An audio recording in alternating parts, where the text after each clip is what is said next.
What is up, everybody? Welcome to another episode of Bengals and Brews. DDT's in the place. How you boys feeling? We got the cricket still in here. He's in attendance as well. Glad to hear it. Yep. Special guest. How are we feeling? I'm feeling fantastic. We got a pretty solid guest coming up today for everybody. Who is that, Derek? Who is that? Why don't you ponder that one? We've got CBS Sports' own Jim Breech, son of Jim Breech, the Bengals' leading kicker. Leader in points, kicker. Right? Yeah. Leader in points. All-time points, overall. Yeah. And potential not Hall of Fame. Ring of Honor. It's the Ring of Honor candidacy.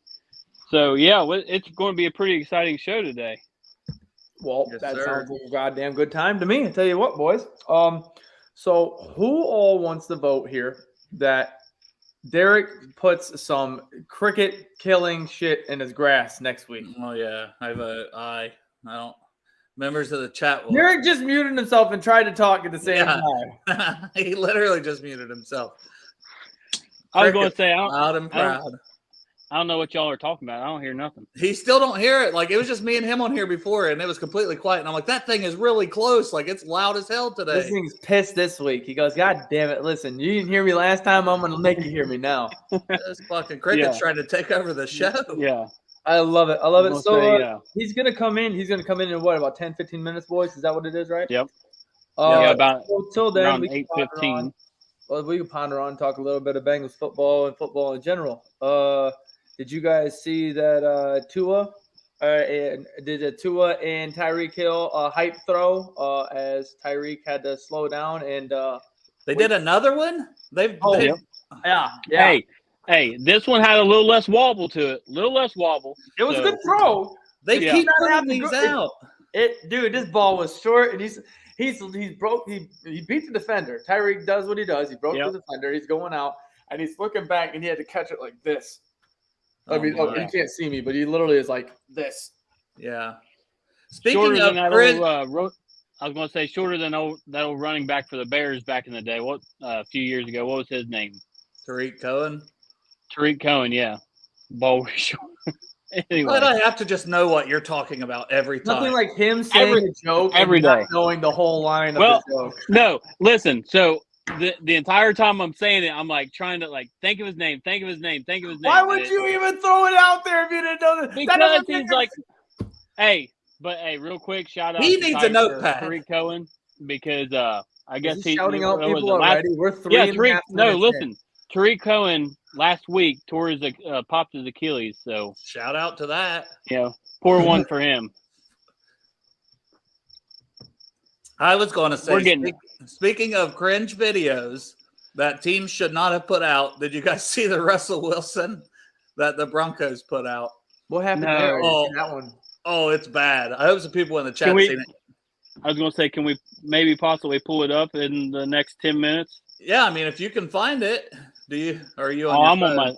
I'm on my cell phone. I wouldn't be able to pop it up. Well, he's just like he's trying to say, "Let's ride, go, bro," and it's like him trying to do it like 3 or 4 times or more. Like he ends up trying to say it about 10 times on the video. Shut up! First time for me watching it too. So just put my jersey on for the first time.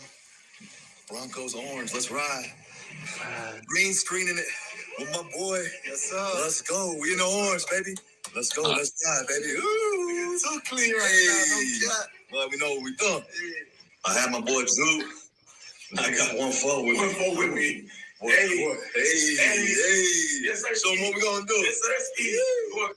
Just put my jersey on for the first time. There's another one that the team put out where he's at like a green screen trying to do it too, like for like a promo video, like let's ride. Hey, they're like one more time. He's like, let's ride, and then it's like. So I'm like waiting. I'm like, where's the funny part in this? No, it's just all cringe. I said it's just a bad. Listen, why would you put that out? It's just all bad. Listen, Russell Wilson, I'll give him credit. Wife is a baddie, but dude he's a little weird. I heard him. I just can't see him right now. Robot man. I'm telling you, he thought he had it. He has switched to a different thing. He thought he had it. I'm glad that people still hold him at the same amount as he was in Seattle and such, and even in Seattle, because I'm glad that I had him in trade value for like half the leagues I had him. So I was able to pick him up, and then I was just like, yo, hey, here, he's on Denver, and everybody's like, oh my God, give me him. And I'm like, yeah, no, he's not going to do any better, but good luck. Like, you had DK Metcalf and Tyler Lockett. You think that he's going to get better with Denver's staff? Yeah. Yeah, I don't know. I mean, Denver, though, was pretty tough. Like, they played the Bengals tough last year. Like, their defense was real solid, and then they have some young weapons. It's just if they develop or not, which Jerry Jeudy, he already got arrested once this offseason, so that doesn't help. Right. Did you see the news of Joe Burrow's microwave? No. Joe Burrow's had a microwave. So reporters have been able to get into the locker room and such as of late, and they ended up seeing that he had a microwave in his locker. He's the only one with a microwave in the locker. Apparently, he's had that in his locker since he first got in because he is on a specific diet. But apparently, that's been taking over Bengals Twitter and such as I've seen and what I've been able to catch up on. And I'm like, apparently he has his own little meals set aside and everything for it, but he's the only person in the Bengals locker room that has. Derek and I are supposed to go on that tour the 25th, and we're supposed to get to go in the locker rooms it said and everything. So I'll be on the lookout. I'm going to try to get a picture of that microwave, Travis. Get it. Hey, literally letting Joe cook. Nice job, James. Yeah. That's a good one. Yeah, he was eating some kimchi, if I can remember correctly. Anybody knows what that is? Bless you.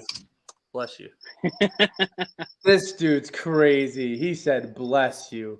That's funny. Did you guys know what kimchi is? What? Pardon? Is it healthy? Have you seen how fat I am? Kimchi is like a fermented. No, I don't know what it is. Like that. It actually tastes pretty good. No, so we got some more news in the AFC North as well. Do you guys see the most recent stuff that happened with the case with Watson? 24 now. Is there a 24th? Yeah, 24 now. Another one, and to top it off, did you guys see what his attorney said on that podcast? He dug him a grave. He dug him a goddamn grave. I saw it and I was like, I can't fathom that my attorney would be on an interview and would say this out loud. What did he say? He basically said that making a woman feel uncomfortable is not illegal. And he said that asking for stuff as a happy ending is not illegal. It is only illegal if you are paying her to do the sexual act. But to ask for the favor after is not illegal. He said that both the juries beforehand have learned that and understand it. I don't understand why we're still worrying with this. And I'm like, holy fucking shit. You got a new name, Derek. Hey, thanks, Crypt Keeper. Appreciate it. That's hilarious. I'm going to... I saw that this morning, and I sent it over to my buddy, and I was like, dude, this is bad, man. This is real freaking bad. Yeah, well, and it's like a lot of these happen like at his residence, right? Like his house. They were in hotels. Okay. They went the private stop off of it to a hotel to do that, so it was just them two. Yeah.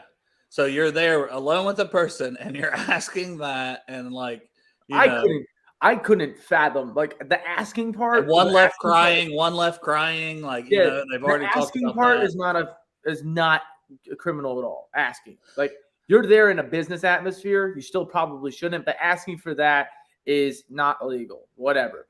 But the statement of making a woman uncomfortable and putting her in an uncomfortable situation is not illegal. I was like, what are you saying right now? What are you reading between all these lines? I'm like, Deshaun's out for this season, full-heartedly.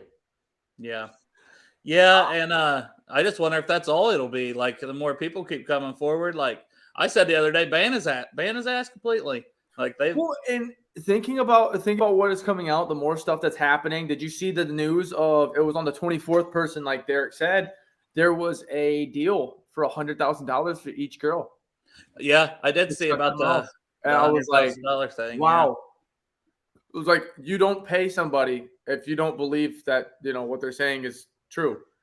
We're now a partial cricket podcast. That's so funny. He's like, oh my God, where is it? Oh my God. Hopefully, list is my guess. Hopefully Derek can maybe even get inside and see if he can get a decent connection. Because I know like he really wanted to talk to John Breech a lot, which Right.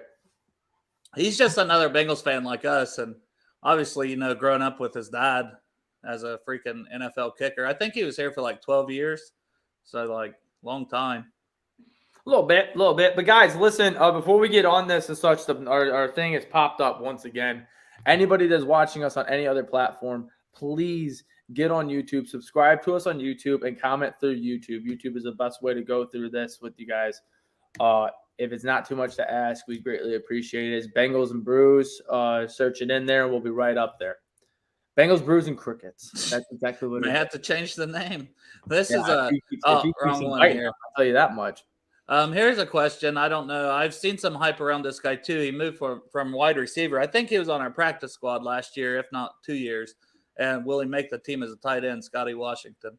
I don't know. I think he's got an uphill battle just because, you've got Hurst as one. Wilcox, played all last year. Sample still hasn't gone anywhere. So there's 3.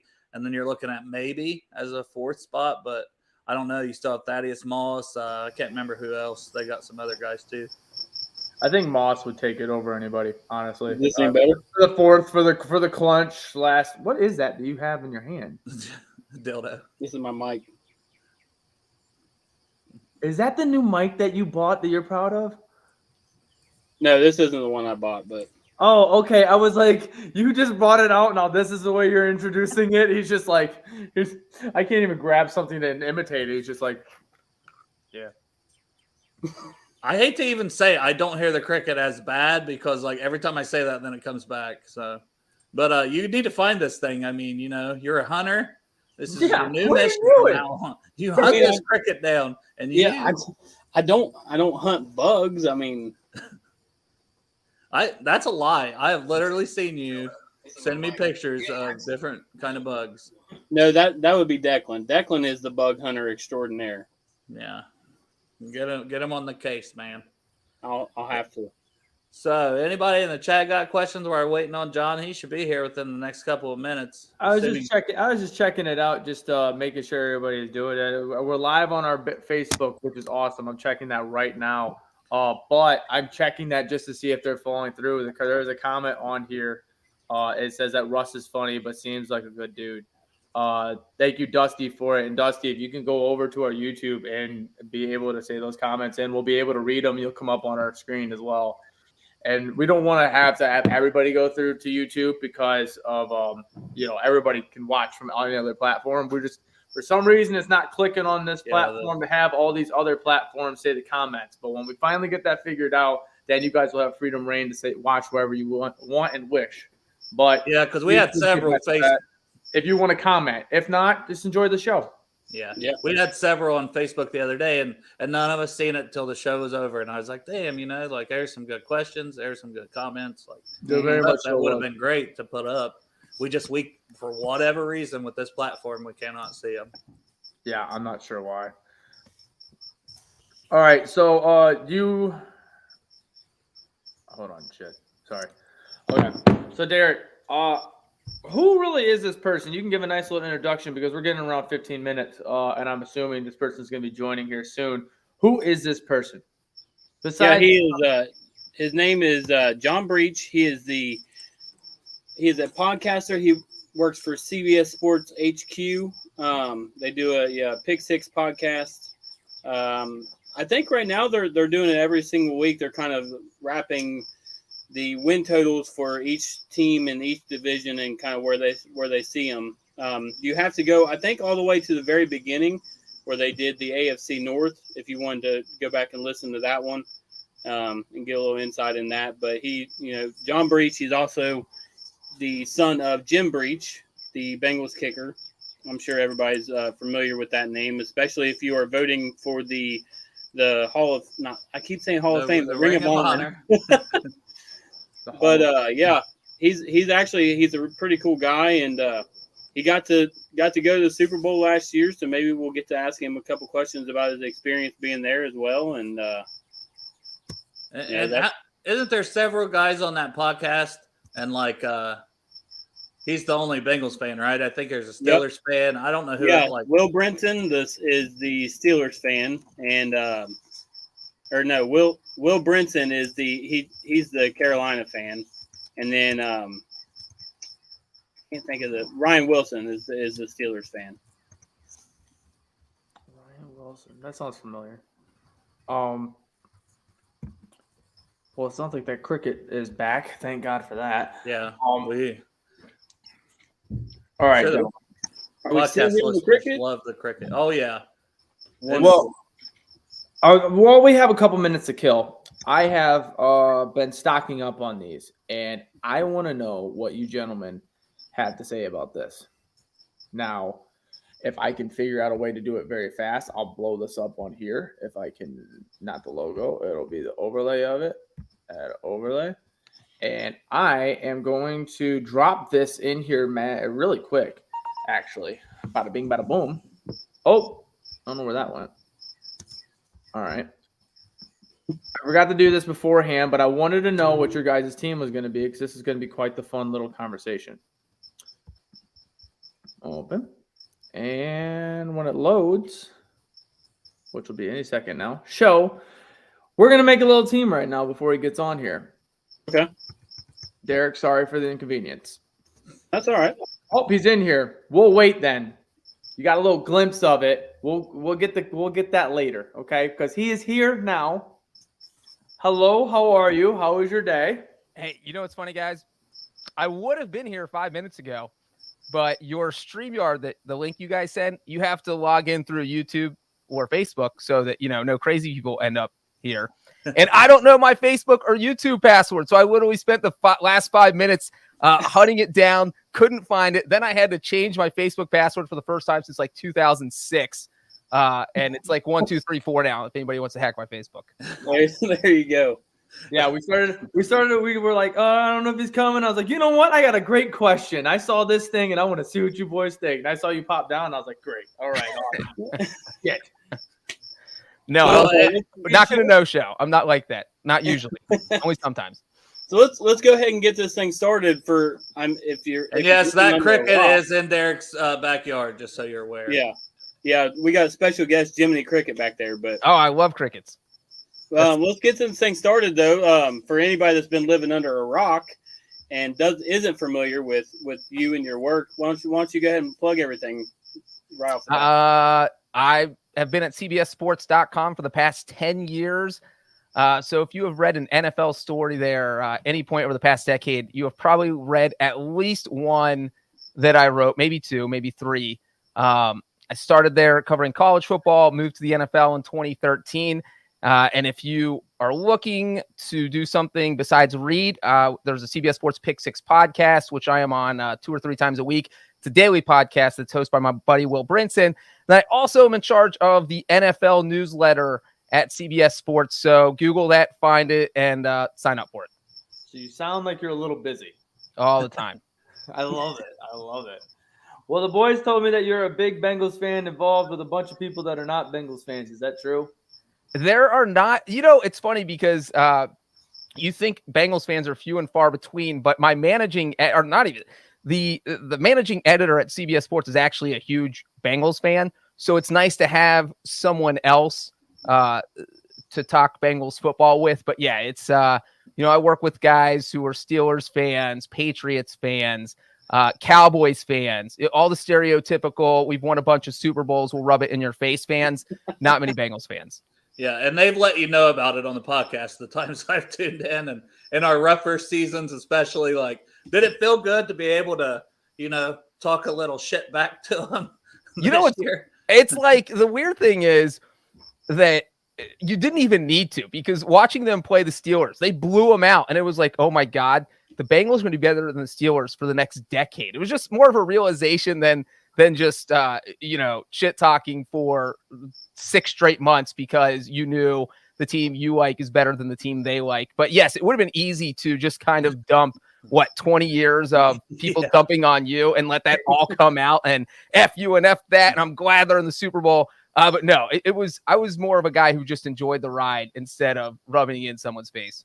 Yeah. I think that all revolves back to all of our PTSD.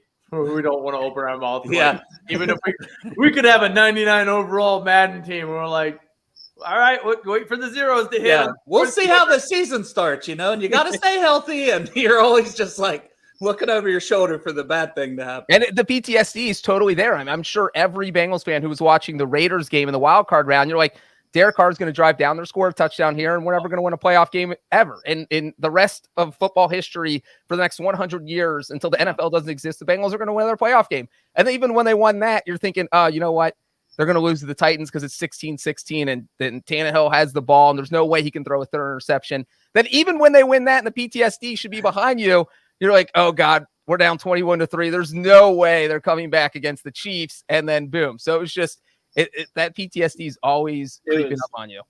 Even when they came back against the Chiefs, the Chiefs had the ball. Patrick Mahomes is down at like the 5 or 10 yard line at one point. We're only up 3. I'm like, we're screwed. Yeah. Then Bill Sam makes was crying for us at that point. Yeah, and then the coin toss again. You're like, oh no, they got the coin toss. Like, I got to be honest with you. In that halftime, I drank like the game was over. So when it came to that overtime, I was like trying to remember. I had to go back and watch the next day how the hell we ended up winning that. Because I was like, I had so much adrenaline and shit. I forgot about the interception and everything. I was just like, how the hell did that happen? That's hilarious. You're getting congratulatory texts like, oh my God, we're in the Super Bowl. And you're like, what? No, I blacked out the whole second half.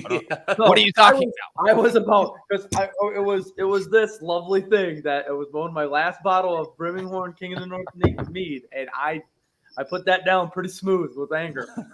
It's crazy because I do feel like going into halftime that it was like, it's over and it's probably over, but it's okay because they made it this far. So it wasn't like a depressing feeling. Obviously, you never want to see your team go to the AFC Championship and get spanked like that. But because they weren't supposed to be there, it was just kind of you're resolved with them losing, but it wasn't like sad, I guess. I would have been mad. I would have been furious about that one. Even if the Raiders would have beat us, I wouldn't have been that mad. If the Titans would have beat us, I wouldn't have been that mad. But if the Chiefs would have beat us, I would have been freaking pissed. I would have been mad with the Raiders one because that was the first time I was at a playoff game. Like this first year with you season had tickets. personal feelings on that. Yeah, so I'm there, and I did have that same feeling that you were talking about, John. Like when they're driving and they get down there, and Derek Carr, I'm like, Derek freaking Carr is all of a sudden Joe Montana. I'm like, here we go. I love that guy. That's why I was like, I hate the position we're in, but if this guy goes on, he's finally getting something done with him. So I'm like, I want our team to win, but I'm like, at least somebody I can like is going to do it. When he threw that crazy pass to Darren Waller that got him down inside the 15, and Waller just made this, it was like the Bengals just aren't meant to win a playoff game if Derek Carr and Darren Waller are out here just balling straight down the field in the clutch. And that's really what it felt like. I'm sure in the stadium, you probably could sense the dread that every fan had. Yeah, that was like it looked like primetime Gronk and Tom at that moment. I was going to say that was the elite Joe Flacco moment, where he plays his freaking ass off. But let's get a little bit into one of the main reasons why we brought you here, John, not just because you're an incredible guest, but one of the things that we wanted to talk about was as I'm sure you're probably aware, your father is being inducted, or not being inducted, but supposed to be. He is a finalist for the Ring of Honor. Yeah. Turn your damn mic off. Shut the fucking cricket up. I apologize. That cricket is intense right now. Listen. The whole time when we're talking pre-show, we're like, I kept saying Hall of Fame, Hall of Fame, Hall of Fame, and I'm trying not to say it this time. And I just couldn't get anything out. But, yeah, he's a finalist for the Ring of Honor. But I know there's a segment on Good Morning Football where they talk about, during the draft, we've got 32 teams watching the show. Well, we've got 32 people that are voting for the Ring of Honor that are potentially voting for this. So use our platform to boost up your dad. Yeah, you know what? I love that season ticket holders get to decide this. I think that's huge. last year, I actually didn't even vote for my dad. My dad would kill me. I don't think he'd kill me because we talked about that. And he knows that. So it's the guys that deserve to get in last year got in with Ken Anderson and Ken Riley. And in this year, it's a little bit more dicey because you can make a good argument for a lot of people. And I will say this about my dad. And one reason I think that he should get in, if it's not this year, in the next 3 years, I think that he would be deserving to get in. Number one, if Joe Montana doesn't happen in Super Bowl 23, then he's almost certainly the Super Bowl MVP. We're talking about kicker as Super Bowl MVP, which, if that's one play away from being Super Bowl MVP, it's kind of crazy when you think about it, especially when it's, at the kicker position. And so that is something that I think we've come to appreciate now, especially having a clutch kicker and Evan McPherson this year.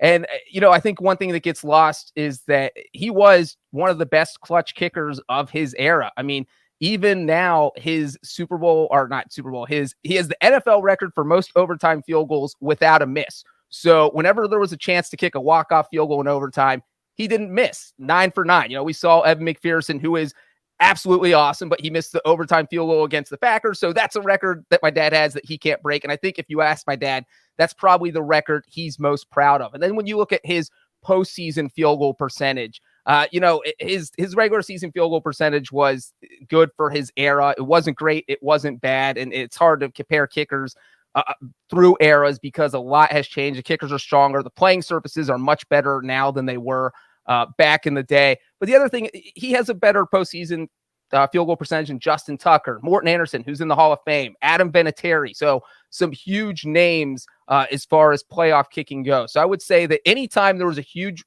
field goal between 1980 and 1992, and you were a Bengals fan, you knew it was going in. And I feel like that for the most part, Bengals fans haven't had that feeling until this year with Ed McPherson, where you were comfortable with the kicker going out there and being like, instead of dreading it, you're like, I think they're going to make this. I think this is going to go in.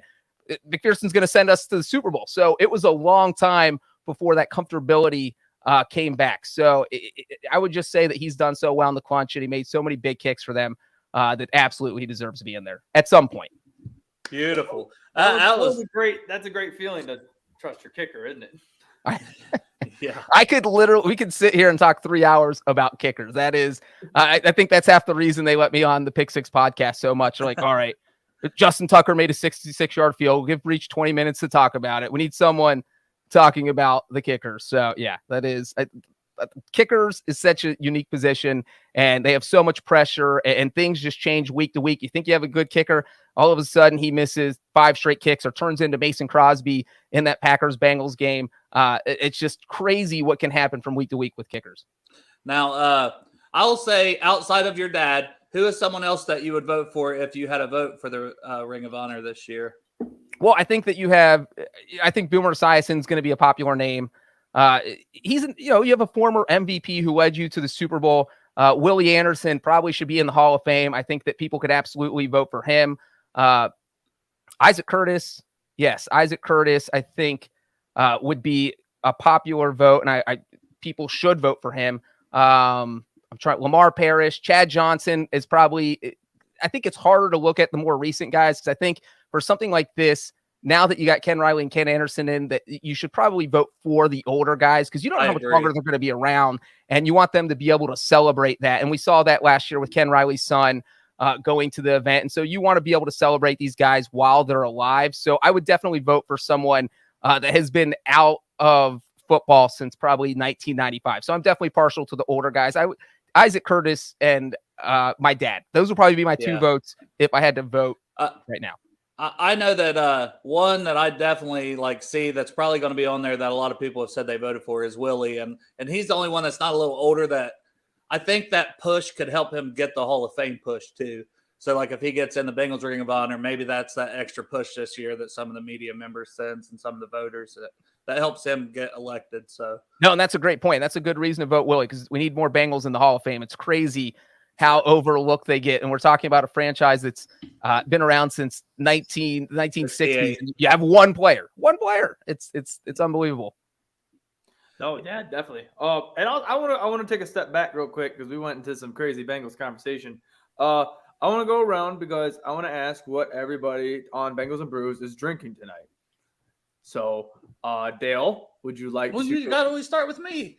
I got this 16-ounce ice cold Miller Lite. You gotta get the regulars out of the way, right? Because I got the same thing every time. I can't wait to switch up one of these days. But hold on, my life, and you know it. Hold on, I got a little Southgate Fireball here. Oh, there we go. By the way, I didn't realize how cheap Fireball was. I'm about to buy the whole Speedway shelf thing of that. That's why I buy it, dude. I'm a teacher. I don't make no money. A slew of Fireball sitting here for it. I was in Miami 2 weeks ago with some friends, and my buddy bought like a 20-pack of the mini Fireball bottles, and it was like a little weekend vacation with some guys I hadn't seen in a year or two. And it was every morning at 9 a.m. he'd hand us the bottles and be like, "All right, guys, start the day. Chug the Fireball." So, man, it has to go uphill from there. It can only go uphill. Yes. Well, Breech, what are you drinking on tonight? Well, I know this is Bengals and Brews, and last week I was on Titans and Tequila, so I'm drinking a tequila drink, just an old-fashioned margarita. I'm a tequila guy, and that is what I try to drink if I'm drinking by myself in a situation like that where no one else is around. Do you dabble with the Class A Azul? You know what? I'm mostly 1800. I try to get something that's not going to give me a hangover, but also doesn't cost $80 a bottle. So that is like it's not $150 freaking a bottle. Yeah, Travis. Subtle flex. All right, bring up the graphic. I'm going to bring it up, Travis. I'm letting you know.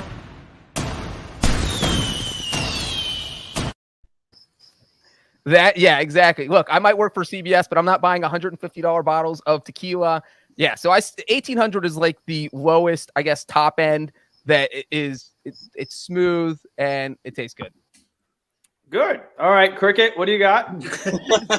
Yeah, I tried to ask my wife how to say that, so I'm just going to say this is a chocolate raspberry porter stout or something like that. Mad Tree, absolutely phenomenal. It's called Rubus Keiko or something like that. I don't know exactly how to say that. So what the hell? I gave it a shot. I told her I'd give it a shot. So, do what? What flavor is that? Chocolate raspberry stout. He said like 8 other names of things. So like, what the fuck? That was like a key code to get into a hidden door. What was that? It's called, here, I'll give it one more real quick shot. Rubus Keiko, or anybody know how to pronounce Potter shit. What are you telling us right now? Yeah, Mad Tree, they come up with some crazy stuff, but it's actually really, really good. But Travis, what are you drinking on? You already know. I told you. I showed it. It's Miller High Life. Surprise! The champagne of beers. How are you not drinking the $150 bottle of tequila? That's what I would be drinking every night if I had that with me. That is upstairs currently. I took For what special occasions? This isn't a special occasion. What's going on? This is dude. Insulting. So I celebrated my birthday episode on my other podcast, and I don't want to drink that for a couple days. I've been there. That boy hit hard as hell. I almost had excuse. so much in my mouth on my first drink that I almost like, when you have too much, you have like a cough and then it goes through your nose. I had to stop it, and I was that close, almost having Azul just go straight through my nose. And I was like, I would have been dead. I think that's how you die off. I don't know if you've seen our episode with Shane Graham, but that man can drink. He doesn't get hangovers. Did he give you some fantastic drinking stories? Was he just drinking a ton on the podcast? He was on for 4 hours and 15 minutes. We had to shut the episode off. It wasn't going to stop. You're cut off, man. We're done. No joke. 4 hours, 15 minutes in, a bottle of Azul, just like this. And I'm like, all righty, guys, it's been great. It was like, I don't know how much longer this guy's going to be sitting straight up. He's just going to be like this. He had at least 20 different kinds of drinks. Like, Did you play the subtle flex video when he finished the bottle? Because that's a subtle flex. It's like, I'm drinking you guys under the table. Yeah. On your own podcast. He broke out the cup like that you get in the Virginia Tech and Virginia rivalry game that he has, and was drinking out of it. He's a madman. I was like, I had my Super Bowl 56 shot glass, but I was gonna just sip out of that. But since the Bengals lost, I didn't want to drink out of it. Yeah. It's a sore subject. And he did it even more subtle flex. we finished the show at like 1 o'clock in the morning or something like that, and then 5 o'clock he's back on Twitter tweeting, up and at it. Yeah. Promoting his thing he's starting, like he's ready to go. He don't get hangovers. And he's telling a story right now. He's saying, yeah, I was on this podcast the other week, and I filled up my liquor bottle with water, and those guys thought I got wasted. I didn't, and I got up at 5 a.m. No, he was even pulling PBRs out of the fridge at one point, which was the most funny thing. Quite the combination he had. You could tell he wasn't faking it. At the end, all of his words started to get a lot slower. There was a couple more letters in each of those words. Me and Travis started texting each other and like, dude, we should end this. We don't want to make. It was great. Dude, that was such a good time. I've just started on this about 3-4 weeks ago, and I've been having the time of my life on this, just talking Bengals and such. Yeah. But speaking of Bengals, back to what we were going with. Breech, you talked about the shotgun, the little glass you have for the Super Bowl. Cricket just informed us that you were at the Super Bowl. There he goes. He mutes it now. How was that? How was being at the Super Bowl and everything, even with the outcome and all? That Cricket is like the Adam Schefter of this podcast, just inside information everywhere. You know what? Actually, you know what? Hold on. Where the hell is it? There. We can throw the flag on that Cricket the whole freaking time. Derek, you drink for that. Damn it. Yep, start chugging. The Super Bowl was awesome. So I went out there. I was there for the week working from Sunday through Friday. And then, everybody I work with, they know my dad played for the Bengals. They know where my allegiance stands. And so just kind of became, hey, look, if you can get a ticket, feel free to go to the game. They're not going to provide me with tickets. And so I ended up going with a bunch of family members, and I got to sit with them. And it was insane that literally in the lead up to the game, and I'm sure if you guys have talked about with anybody who was there, it was all Bengals fans. It was just Bengals fans everywhere, high-fiving, hoo-daying, taking shots together. I mean, it was just like a drunken party of Bengals fans. And I mean, when we were outside the stadium, I thought it was going to be like 80% Bengals fans, 20% Rams fans. But apparently the Rams fans were just staying at home, 5 minutes before kickoff and then rolling in. But once you got to the stadium, it was literally 50-50 in the stadium. I mean, I think The Rock even posted about it on his Instagram, just shocked that so many Bengals fans showed up because the game's in the Rams' backyard. And so it was really, as someone who went to Super Bowl 23 as a 7-year-old and cried for hours, and I only remember I think Joe Montana's touchdown pass, my dad's last field goal. That's literally the 2 remaining memories I have of that game because the rest of it has been blacked out and repressed in my head. This game was just the opposite. It just seemed like a celebration of a crazy season, and it felt like every Bengals fan was soaking it in. It was just an amazing experience. Awesome. That sounds like a great time. And so everybody that was out in the parking lot, do you think how many of them actually went in there and spent the $45,000 for a ticket? Well, you know what is crazy is that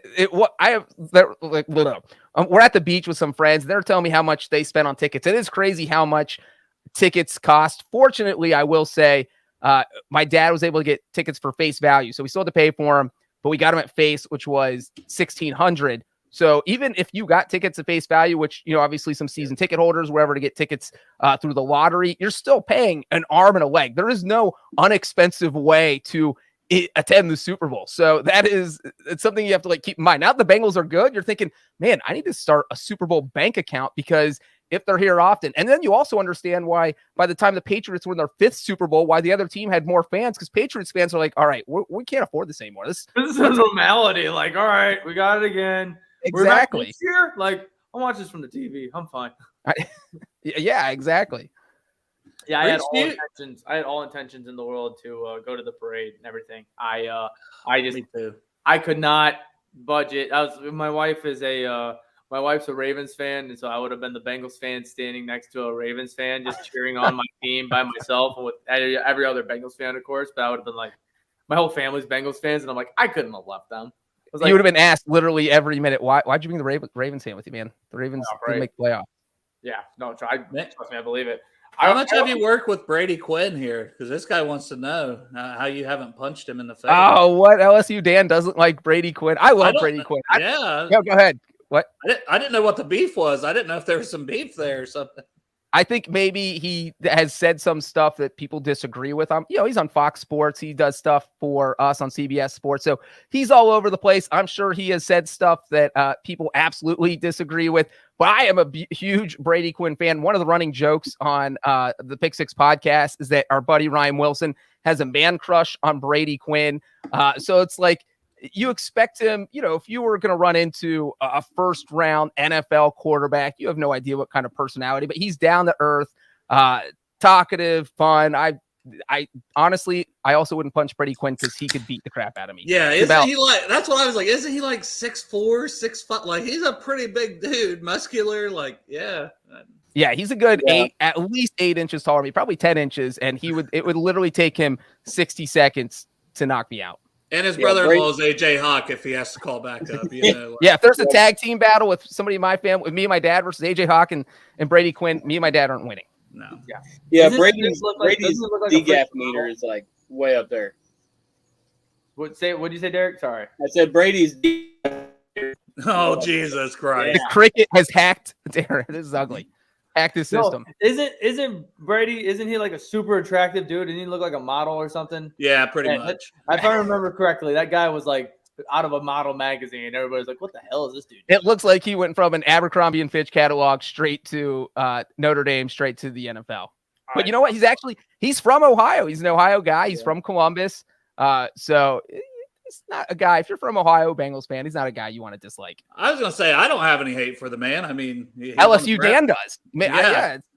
I want to know what the beef is between Brady Quinn and LSU Dan. Me too. I don't know that I've seen LSU Dan on the chat before. I think he came in just to ask you. That's why I was like, oh, maybe there's something here we should find out about. He's like, I'm finally going to ask this question. This guy might be able to punch Brady Quinn. Sorry, LSU Dan. I'm not punching Brady Quinn. You mentioned how he's a good dude and everything, and you've had quite some time in all the 79 different things you're working on every day and such. What is the best, or who's the best person that you have met, football relation wise? Who's the most down to earth, the best guy that you have met? Like somebody you wouldn't even expect, maybe, or somebody that you're like, even if you want to narrow it to this one, favorite person you worked with. Kind of. Can I name you guys or something of that nature? You know what? I will say that Pete Prisco gets a bad rap. I feel like his Twitter personality can be a little overbearing, and some people are turned off by it. But in person, he's like the friendliest guy in the world. I remember covering my first Super Bowl for CBS Sports. It was Super Bowl 48. It was the Broncos Seahawks Super Bowl, and I'm just like a rookie, and you're like afraid to talk to people, and it's such a huge event. And we're sitting on a bus ride over to media day, and Pete just sits down next to me and like calms me down. He's like, I remember my first Super Bowl. And of course, I actually think his first Super Bowl was Super Bowl 23. And I was like, I don't want to hear this story. That's what I'm thinking in my head. It's like, I don't need you to relive Super Bowl 23 right now, Pete. That's funny. Sorry. That's funny. But outwardly, I'm like, oh yeah, I definitely want to hear this. This will get me ready and get me primed. And this is a veteran in the industry. So yeah, I would say Prisco, and he will probably not even want to hear me say this because they're like, don't out me as being cool, man. I don't need that. Yeah, so Prisco, I think, is a good guy who gets a bad rap sometimes. Nice. Isn't that the Denver and Seattle game? Wasn't that terrible? Oh, it was the worst. That was the game where I think they snapped it over Peyton Manning's head on the first play. Yeah. And I think it went for a safety, and it was just like and then I think the opening kickoff of the third quarter, the second half, was returned for a touchdown, and it was just a total disaster. And I'm thinking, we got the top defense in the NFL versus Peyton Manning. This thing is going to be awesome. What a great first Super Bowl. And then, people are turning it off or falling asleep or getting drunk like you did in the Bengals-Chiefs game. That's what Broncos fans were doing in the second half of that game. Yeah, no, you mentioned that. And I go, wasn't that game shit? I was like, wasn't that game horrible? Well, the other bad thing about that game is that they were worried about snow the whole time because it was in New York. And they're like, oh my God, should we schedule a Super Bowl there? And so, no, it ends up being like 50 degrees on game day, but literally on midnight of Super Bowl Sunday, later that night, it starts snowing, doesn't stop. Like every flight out of New York is canceled on Monday. So literally you just see all these media people flailing around the airport trying to get home, but nobody can because the whole airport was shut down. It was pretty nuts. Golly. Yeah. I did want to ask some. Well, I know Derek has wanted to, but I don't know if the cricket will let him cooperate with his Wi-Fi. He's been silenced. He had talked to me about asking about the punter competition. Your thoughts on that between Huber, who's getting a little older, been around for a while, and then Drew Chrisman, the young guy. Yeah, look, Huber is awesome. I think that everybody loves him. He's one of the most popular guys in the locker room. He's one of the most popular guys with fans. You always want to see a Cincinnati kid. I don't think anyone appreciated getting the Super Bowl with the Bengals more than Kevin Huber did. But when you look, the Bengals didn't tuck Drew Chrisman away on their practice squad because they wanted to give him free money for a year. They're thinking, hey, look, we don't want this guy to sign with anyone else because that other team is going to discover how good he is. Drew Chrisman is a very good punter. I would say he's probably better than Kevin Huber. Huber's been dealing with, hip injuries. He's always got these little minor ailments that kind of keep him from being perfectly healthy, which is what you need to be if you want to be a great punter. So I do think that right now, from a talent standpoint, Chrisman is probably slightly better, but the whole issue is going to be Evan McPherson just had the best rookie season in NFL history for a kicker. And do you want to break that up and say, hey, Evan, sorry, we're dumping Kevin Huber. We're bringing a new holder in for you, and good luck. And I know it sounds like such a minor thing, but if you go back and just you look at other NFL teams where this has happened, Corey Bjorquez, who punted for the Bills and the Packers, is a very good example. He is just not a good holder. I mean, it's hard to explain. He just doesn't put the ball where the kickers want. Both teams, the Bills, he led the NFL in punting. Did he go to the Browns? And he led the NFL punting in 2020 with the Bills. And I think Tyler Bass's numbers went down so badly. They're like, all right, Bjorquez, you're gone. Then, he went to the Rams, got traded to the Packers, probably would have beat Johnny Hecker out for that punting job. But I think the holding thing came in. So they traded him to the Packers. And then, we saw Mason Crosby struggle. And so who knows what will happen. And so that's what you worry about if you're the Bengals. You're thinking, man, if we bring in Drew Chrisman and we cut Kevin Huber and Evan McPherson goes out there and starts the season like 2 for 5, who's going to get blamed? Evan McPherson publicly, but behind the scenes, the coaching staff's going to be like, can we call Kevin Huber? Can we get him back in the building? So it's an interesting decision they're going to have to make. There's the third piece to that whole system too. My personal best friend now, Clark Harris, who's also in competition with Cal Idamitis, or probably butchered that last name, but kind of hair versus hair battle. But obviously I'm rooting for Clark, but what's your thoughts on that? And I think I just kind of want to keep the same crew together this year. Mm-hmm. Yeah. And I think that makes sense. And the thing is, there's not a huge, Clark Harris has been doing it a long time. He understands the pressure of the position. He doesn't, this is a guy who's almost perfect at his job. And, maybe he say, hey, perfect. My man has been perfect at his job. Literally. Yes, exactly. So you're thinking, hey, maybe we can save $700,000 in salary cap space by bringing in this new guy.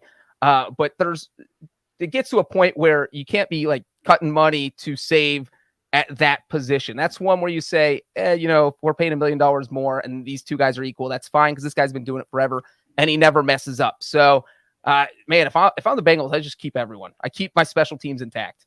And I try to get those other two guys back on the practice squad this year. Yeah, I mean, you can definitely try, but I feel like the secret of Drew Chrisman will get out and somebody will come out and sign him. Long snapper, you can tuck those away on the practice squad. Yeah. All right, Cricket, you got one? I just have one question. What goes into a long snapping competition? Because that's one thing I was wondering, what exactly entails, because I heard something it's about the rotations of the football and all that stuff. So I was just kind of wondering what your thoughts, if you could expand on that a little bit. That is an excellent question. I'm glad that Cricket told you to ask it. It's mostly timing and placement for the long snapper. And so, obviously when you're the holder, we all know laces out, the most famous holding of all. Just everybody knows that a laces in hold is bad. That is just, Ace Ventura made that so clear that it's now iconic. And anytime you see a laces in hold, everybody tweets the same thing. It's laces out, Dan. And so part of that, though, is that can be the long snapper's fault, because when you have a consistently good long snapper, they do, well, you were just talking about the rotation, and that's where the rotation comes in. is if they can catch it and the laces are already straight up, they don't have to rotate the ball at all, and they can just put it straight down, and it makes the holder's job easier. And that's not going to happen every single time, but if it's happening 80% of the time, then your holder gets the ball down faster, you get the kickoff faster, and so there's almost a 0% chance it's going to be blocked. And so that's really it, is the timing and the rotation are the two biggest things that a special teams coach are going to look for, because you don't even really have to block. You just have to get in a guy's way, because there's so much, the rules are built in your favor, because if someone jumps over you, they're going to get penalized. If they knock you over, they're going to get penalized. So all you have to worry about is getting the ball back to the holder or back to the punter. No, I definitely agree with all of what you guys have been saying. You definitely can't break that up, even if it's just as small as a little bit of pocket change that you're talking about. That little stone getting pulled out could just cause that whole thing to corrupt. And if you mess that up, which we've all been so excited, and clearly you can tell all the Bengals fans are so excited about, if you have that get terrorized to where like there's 3-4 more kicks missed. Now, and then McPherson psyche, like, you know, yeah, like the confidence. Now, do you blame Evan? Do you blame now? We as people, if you're just a casual, you're gonna blame Evan. You have no idea what happened there, and Evan's whole dynasty and everything he's building right now is going to get destroyed. Well, and Dale's right. It's going to get in Evan's head too, because even though he might 100%. Know, he might say, hey, look, it was the holder's fault or it was the long snapper's fault. But at the end of the day, he missed the kick. And so he's going to be like, God, what am I doing wrong when it's only 5% his fault? And like, you know, we were just saying, the public is just going to see, God, Evan McPherson's choking after a phenomenal rookie year. So I just feel like you don't want to mess that chemistry up and possibly cause that ripple effect. That, you know, you want your offense to feel good about sending their kicking team out in the field, because you don't want to pass up points, and missed field goals can change the momentum in games, especially 50, 55 yards. We saw that with Green Bay, how many missed field goals that there was just almost, it felt like the game that was just a weird game, man. It was just a weird game. And the game felt lost. It wasn't lost as like our team was going to lose, but it was almost like you have both teams made it to the promised land. You were going to make this game. And then it didn't happen, and then it didn't happen, and then it didn't happen. You're like, am I living in a loop? What is going on right now? Yeah, there was actually a group of Packer fans behind us, and it was literally a back and forth. You know, we would put our heads down because we thought we lost, and then all of a sudden, he had missed the kick, and then the group behind us would put their heads down because they thought they lost. All right, you're done again. You're done. Well, the funny thing is there is when Evan McPherson, you're thinking when he missed the goal against the Packers, like, oh my God, if Evan McPherson's missing field goals, we're going to lose, because he was so good through the first 4 weeks of the season. He had a game winner against the Vikings, the game winner against Jacksonville. And so it is, you in that inside, you're thinking, oh God, like our awesome kicker is missing kicks. Let's just give Green Bay the win, because there's no way we're winning. Yeah, no, definitely. So we had a couple more questions, I'm sure, between Cricket down there, if he can get them off. If not, he'll put them in the private chat as last time. But Dale, I know you had a couple more questions. I have one myself, but I want to let you guys ask a couple more for sure. I was just going to ask maybe favorite moment, or the moment this season you thought, oh shit, this team might actually be better than, or farther ahead than we thought. Because I think a lot of people thought they'd take a step to start competing, but I don't know if anybody saw this run. I mean, yeah, you know what? It's funny. It's the game we were just talking about, the Packers game, and it's a game they didn't even win. It just felt like they played. I thought going into the season, the Packers were one of the top two teams in the entire NFL. And so coming off that Jacksonville game, awesome Thursday win, you have Aaron Rodgers and Green Bay coming down. And it was like, man, if they could just hang with them, it would make you feel really good, because no one knew, because you played a close game against Jacksonville where you were getting spanked for 3 quarters. That was a little worrisome, where, oh my God, either is Jacksonville good or the Bengals bad? What's going on here? Why did they only win 24-21? And so there was a little concern going into that game. And then in the Packers game, you know, Green Bay jumps out to like a 16-7 lead. And you're like, all right, well, you know what? Yeah. They're 3-1 going into that game, and they're just not ready to play with the best teams in the NFL. But that's fine, because they're better than they were last year and better than they were 2 years ago. And then when they came back and tied it at 22-22, they scored the touchdown and got the 2-point conversion. And it was like, oh my God, they might beat the Packers. And if they could beat the Packers, they could beat anyone. And so I really feel like the Green Bay game was where I thought they could get to the playoffs. Like, at no point in my wildest dreams did I think they had a chance at the Super Bowl, literally till like the 2-minute warning, until they took the lead in the second half against the Chiefs. That was the first time I let myself think that it was possible. But before that, it was, you know, the Super Bowl was just a thing of dreams. It was like compete for a playoff spot. If you can slide in there, let's win one playoff game. Let's get that off our back this year. Don't be greedy. No way was I thinking Super Bowl. But yeah, that Green Bay game, even Devontae Adams came out and said afterwards, this isn't the same Cincinnati Bengals. Hearing that, the answer that you had was exactly it. But the aftermath of that game, even though we lost, was hearing somebody like Devontae Adams come out and be like, hey guys, I'm telling you right now, pay attention. It's like that was no joke out there. We fought for our lives, and we were even ahead 16-7, as you said it was, and we were like, we didn't feel comfortable at all. Like these guys were barking the whole time. And like just hearing that, like you could hear the concern in his voice. It's like these guys are no joke, and you guys need to be on the edge. Everybody, for me as a Bengals fan, I was like, wow, we lost, but we won the week because everybody now is like the Bengals are up. The Bengals have a shot right now. Real quick, that's the thing is that moral victories are so cliche, but that really felt like if there was ever a moral victory in the last 15 years of Bengals football, that was one. And so, because I hate using the term moral victory, even talking about it, but I really felt like that game was one. Derek's now sending us questions via the private chat. I didn't even notice. So he said, ask about Clark Harris saying that Cal will eventually take his job, and about how hard would it be to keep a guy like that. And about Bengals being number 2 behind the Chargers for quarterback, wide receiver, running back trio. That's just 2 different questions there. You know what? If wait, who did Clark say was going to take his job? The Cal Adamitis. The guy who's competing with. Yeah. You know what? The other guy with the sweet hair. The thing about the Bengals is that Darren Simmons is probably one of the best special teams coordinators in the NFL. Not every team has someone who is just so in tune with the kicker, the punter. It's surprisingly a little backwards with some teams when you think about the fact this is the NFL. Everyone should have a top flight coach at every single position. And so some teams just don't take special teams as seriously as other teams. And, like the Ravens are a team that takes special teams seriously, and they produce every year on special teams. Special teams carries them. Well, obviously, Justin Tucker, and they drafted a punter this year. And so if Darren Simmons brings in a long snapper like that and brings in a punter, it's clearly because he likes these guys and he thinks they can eventually play for this team. And I think what we talked about earlier is the ultimate decision he's going to have to make. Do I want to mess up the chemistry of what these guys had last year? But if Clark Harris says he thinks that he's eventually going to lose his job to this guy, then he probably is. Maybe, like you guys said, put him on the practice squad this year and give him the job next year. But the thing is, Clark and Kevin are both getting old, and they know it. And that's why you're seeing him sign. Clark said he's playing another 15 years.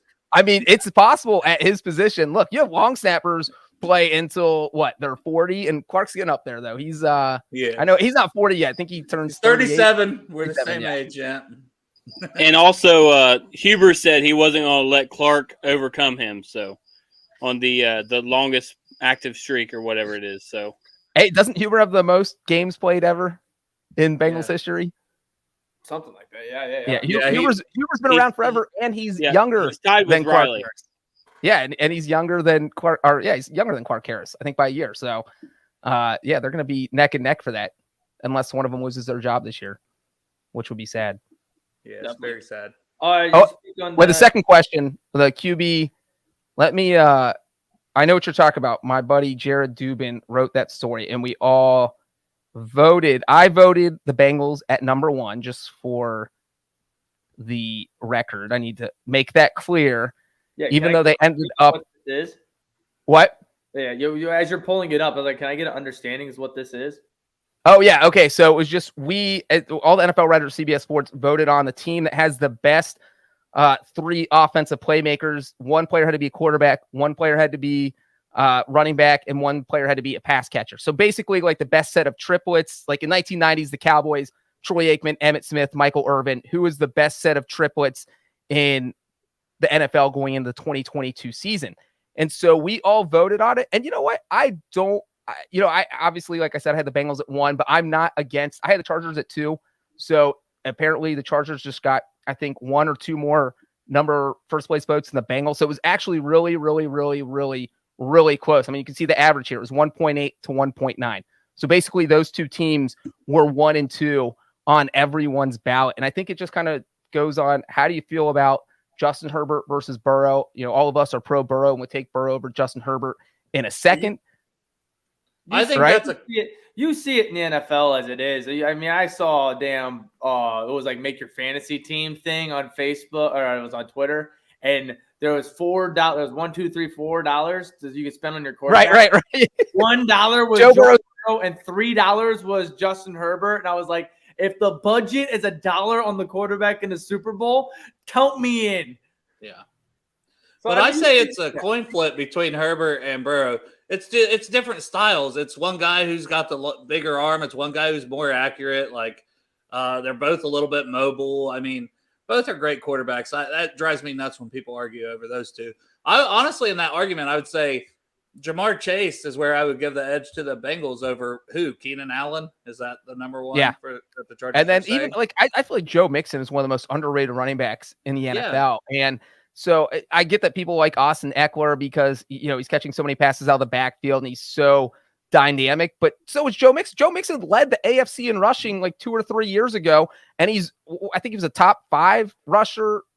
He's just good every season. Right. I know he's been dealing with injuries here and there, but every running back does because they get hit all the time. And so I feel like he's just underrated. Behind the freak Derrick Henry for the majority of the season last year, and everybody was like, "Oh, he's all right. He's all right." Would you have Chase over Allen personally, Breech? It's hard. I get that people say, "Hey, look, Chase is a rookie. Can he do it in year 2?" Because you do see a lot of rookie receivers. They don't do better in their sophomore year or their second year in the league. I mean, I think that I was rating Justin Jefferson as like the last rookie receiver of the past 10 years or something who did better, who put up huge numbers in year 1 and then did even better in year 2. So, it's hard. I get if people want to go Keenan Allen there just because he has a track record of success. But, if you're taking Joe Burrow, you got to take Jamar Chase. The team, the chemistry comes together. And then real quick, the Bills were number 3, the Chiefs were number 4, and the Buccaneers were number 5 on that. And the Rams were 6th. Who's the running back for the Bills? Is it going to be the rookie, James Cook? We have Singletary in there just because I think basically this is, do you like Josh Allen, Stephon Diggs, and insert anyone? Could be one of us, and the Bills are still getting votes. They've always been slacking on that one position that if they had a running game, that would be a complete dominant force in offense. And they don't have it, which is hilarious because that means that they only have to deal with the pass or Josh Allen running the ball. It's like I'm one of my best friends is a Bills fan, and I go, how'd you do on running back in the offseason? You guys got the solution yet? You guys going to actually win the Super Bowl with that? You don't? All right, we'll see you next year then when we win. I mean, it's a scary thing, though, because if they actually get a running back and if, say James Cook pays off, they're a scary team. So, I mean, I'm not going to joke about it because then they'll throw the clip on my face in February if the Bills are in the Super Bowl. Right. Yeah. Well, I got a question involving Bills, though, because you are a special teams specialist. Time out. Well, we told him we would only keep him about 45 minutes. So I want. No, we go 20 more minutes. Okay. Because I don't have much time as well on me, but I wanted to ask, what are you doing, I've got to go because I'm staying with my mom tonight. She just got home from the nursing home, so I was gonna say, Dale's out. All right. I was about to say, it's good to meet you, John. Oh, yep, nice. Yeah, if you guys have to roll, because I said 9 o'clock and it's 9 o'clock now. So if everybody said, and we got cricket down here still frozen, it's me and Travis. So we're just going one-on-one. I got one more question for you. All right. We'll wrap it up. How's that sound? You're a big specialist person. Dale, you can go on out of here. See you guys. With that, there's been a lot of communication, chatter, big talk. Yeah, I'm just gonna get him off too. That's scary looking. So the Bills punter, apparently he's like one of the best things coming in since Evan McPherson is a kicker for the Bengals. Like, how good is this guy? Was it like the bomb? Is that his nickname? What's it? Punt God? Yeah, that's what it is. Yeah, God. It's interesting because it's Matt Ariza out of San Diego State. In case I'm sure every Bengals fan already knew that because everyone who was filling out their PFF mock drafts had the Bengals taking Ariza in like the 5th round. He's got a bomb for a leg. Like, he can just launch bombs, and that is awesome. He crushed it in college. But, one of the weird things is that he wasn't the first punter taken. He was the 3rd punter taken. The Ravens took Jordan Stout out of Penn State. And, I talked about earlier how no one knows more about special teams than the Baltimore Ravens. John Harbaugh was a special teams coordinator before he became head coach. So if John Harbaugh thinks Jordan Stout is better than Matt Ariza, I trust his opinion. And I think the challenge for Ariza is going to be 2 things. One of them, we have already talked about way more than any other podcast in the world, which is whether or not a punter could hold. Ariza didn't have to hold for extra points or field goals in college because he was the place kicker. So he's literally never done this in his life. And so you're sending out a guy, and it's one thing to do it in practice. You catch the ball, put it down. But when you're sweating, when you got your helmet on, full pads, when there's 3 seconds left in the game and you're nervous and you have butterflies and you have to catch the ball and put it down exactly right for the kicker, exactly where he wants it, that's an added pressure, especially if you've never done it before. So there's a little bit of concern there. And then obviously, NFL teams don't just want their punters launching bombs. They want some finesse in there. They want your coffin corner kicks. They want you to be able to kick it away from the returner. They want you to kick, 80 yards in the air like Ariza does, but they only want it going 48 yards downfield so that the returner has to fair catch it. They want you to be able to kick it out of bounds at exactly 44 yards and not shank it and kick it out at 27 yards. So there's just a lot that's asked of an NFL punter, and I don't think Ariza had to deal with any of that at San Diego State because at SDSU, they just said, hey, man, kick it as hard as you can and we'll figure it out. And so that's not going to happen in the NFL. So I think those are your two big concerns. Can he do all the finesse stuff and directional punting, and can he hold a football for a kicker? Nice. Yeah, I like that answer. How specialized you are in it. I've been seeing a lot of fun edits and stuff the Bills have been throwing out there, and I'm like, is this guy really that good? Am I supposed to be buying into the hype and being scared? He's launching 75-yard punts in practice, so he's doing good so far. Right. I got one question here, and Derek, do you have anything do you want to ask real quick before we hopefully, can you guys hear me better now? Yes, there is not a cricket either. Yeah, no cricket and no lag. It's like you're not in a third world country anymore. Night and day. But no, I was just going to circle back real quick to the NFL triplets thing. Do you think a lot of that has to do with the NFL and fantasy football, where Austin Eckler, he's this pass catching god, more or less, with fantasy football? And do you think that had any role in the Chargers being above the Bengals for that? I mean, we didn't have any of our fantasy writers vote. I think we have like 10 full-time NFL writers who all vote in this. So they're all pretty smart guys. I don't think they were swayed by, hey, I won my fantasy title with Austin Eckler last season, so I'm going to vote him ahead of Joe Mixon. But, when you do, that's how a lot of people understand numbers. It's the quickest way to look at it. Like, hey, Austin Eckler put up, say, 140 points last season. Joe Mixon only put up 120. And so that just on the surface says, did Eckler produce more than Joe Mixon? And then, there's things that you don't think about so much with running backs, whether it's picking up a blitz, or they do a lot of little things that you don't even think about when they're not touching the ball. And so, like we were saying earlier, Eckler and Mixon, it's kind of a coin flip. Like, I'm not going to judge someone who would take Austin Eckler over Joe Mixon. I'm not going to judge anyone who takes Mixon over Eckler, even though it's Mixon over Eckler. Yeah. Understandable. Yeah. We got one more question here in the comments here. Yes, exactly, right there. Postal Travis, please ask him why his father changed his number from 10 to 3 with the Bengals. Thanks. Crypt Keeper, that is a fantastic question. I actually just learned the answer to this question in the past 12 months. I was gonna hope he was gonna say like a day, and I'm like, what a time. Crypt Keeper, are you my dad, or is that burner account? You want me to explain the story that bad? Yeah, we figured it out. Jim Breech is Crypt Keeper. Yeah, for those, if you've ever seen the Bengals' first 2 Super Bowls, my dad was number 10 in Super Bowl 16. He was number 3 in Super Bowl 23. I think he wore number 10 from 1980 to 1983 and then switched to number 3 in 1984 or 85. I think it was 84. And so the reason is actually pretty interesting, but very simple. From the inception of the franchise until 1983, the Bengals didn't allow players to wear single-digit numbers. So think about that. Can you name a player from, and it's something that never even crossed my mind as to why you might have switched numbers. And so in 1984, they started letting the players wear single digit numbers. I think it was because Boomer wanted to wear number 7. So I guess every Jamar Chase, my dad, everyone thanked Boomer Esiason for getting Mike Brown to change his mind on that, or Paul Brown, or whoever had the final say. And so, yeah, in 1984, they said, all right, we're going to let you guys wear single digits. My dad threw 10 in the trash as quickly as he could. got number 3, and that is what he wore for the rest of his career.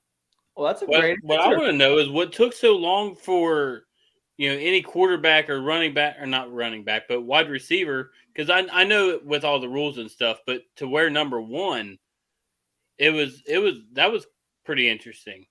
Yeah, it's weird that, I mean, you're talking about 1 through 9. You have 9 numbers that, whether it was a wide receiver, a quarterback, or not, I don't think, can running backs be single digits back then? I can't remember. But absolutely, it's surprising that you didn't have at least one quarterback. Ken Anderson's number 14, that he was there for so long. And then when you start to think about all the famous players in Bengals history pre-1983, you're like, oh my God, there were no single digit Bengals players. And it kind of blows your mind that you look at all these other teams with all their other great players, and usually players love single digit numbers. Somebody wears them. But yeah, so the Bengals did not let their players wear single digit numbers. It's because Houday wore it, right? Houday has had that thing on lockdown forever. You got to pay Houday. Jamar Chase is giving Houday, you have to buy the number off someone. Jamar probably wrote Houday, like a $2 million check. Like, hey, bro, I got to be wearing number 1. You got to switch numbers. Yeah. I love that.